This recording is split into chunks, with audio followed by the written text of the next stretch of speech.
I let the situation get so bad that it turned me into someone who was mean and rude. And that's just not me. I left the company, but was later asked by both the chairman and the CEO to return in a higher level position. Those two executives, both male and white, showed me that respect was possible and achievable. They went on to become some of the most important mentors and champions throughout my career. It's not that they didn't see color or gender, they saw both. They just didn't care. Hi everyone, I'm Charlene Wheeless, and welcome back to my series, my readership series, where I am reading you parts of my book, You Are Enough, Reclaiming Your Career and Your Life with Purpose, Passion, and Unapologetic Authenticity. And today I'm reading from chapter 2, and you might have noticed that I'm not necessarily reading these in order because they don't have to be in order. So today I'm reading to you from chapter 2, and I called this one my tough love chapter, and you'll understand why. And the title is called Quit Whining. All right. So quit whining. If you don't like your circumstances, change them. Period. No one is coming to rescue you. It's up to you to rescue yourself, and often you alone. We all have that one friend, in fact, you might be them, who repeatedly complains about the same thing. The first few times we listen, then we start to tune out, then we avoid the conversation and sometimes the person altogether until finally we tell him or her to do something about it or shut up about it. Perhaps you're saying that in a nicer way, but I tend to be fairly straightforward. In one of my first big corporate jobs, I was confronted with a dilemma. My role was to be a writer, basically putting words on paper for the chairman to deliver to employees, managers, and other leaders, but mainly to rank and file employees. You know, it was to build esprit de corps, or what we call today, engagement. I threw myself into this work because I loved it. The only thing I loved more was hearing my words being spoken by the chairman, the leader of the company. As a young professional, this was especially gratifying and heady stuff. However, at one point, I realized that the words were being spoken, but the actions and decisions being made by the executives were completely misaligned. It didn't feel right. More importantly, I thought it was damaging to the culture of the company.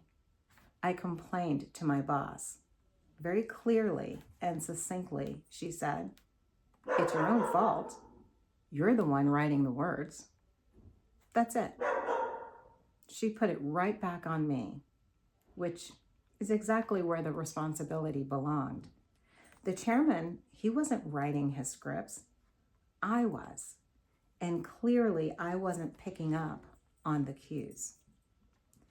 I became disillusioned and frustrated. I needed to shut up about it or do something.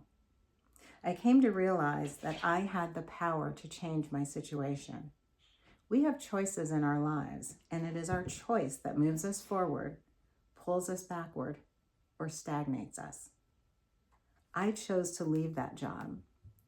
I chose to be fearless, change my circumstances, rescue myself, and move along. Now, I had the benefit of being in my 20s back then, with few responsibilities and a complete lack of understanding of the full consequences of unemployment.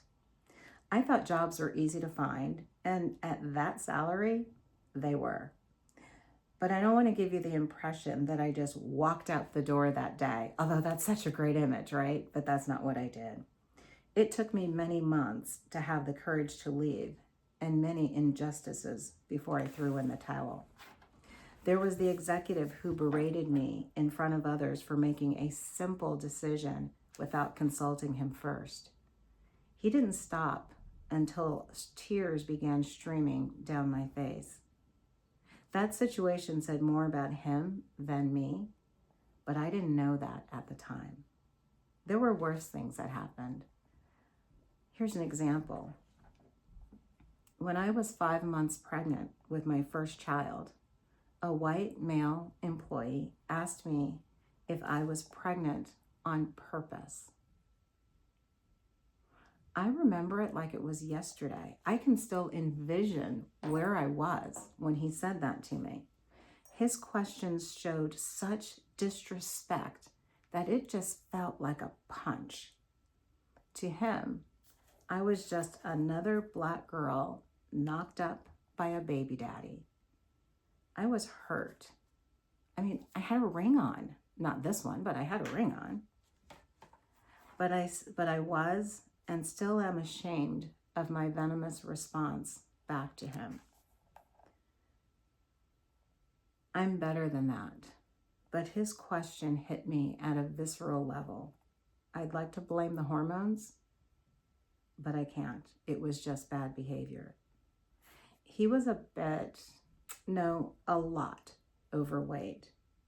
And I said, "Did you get that fat on purpose, or was it an accident?" I will openly admit that I didn't say it kindly. That was the last straw, because really, I let the situation get so bad that it turned me into someone who was mean and rude. And that's just not me. I left the company, but was later asked by both the chairman and the CEO to return in a higher level position. Those two executives, both male and white, showed me that respect was possible and achievable.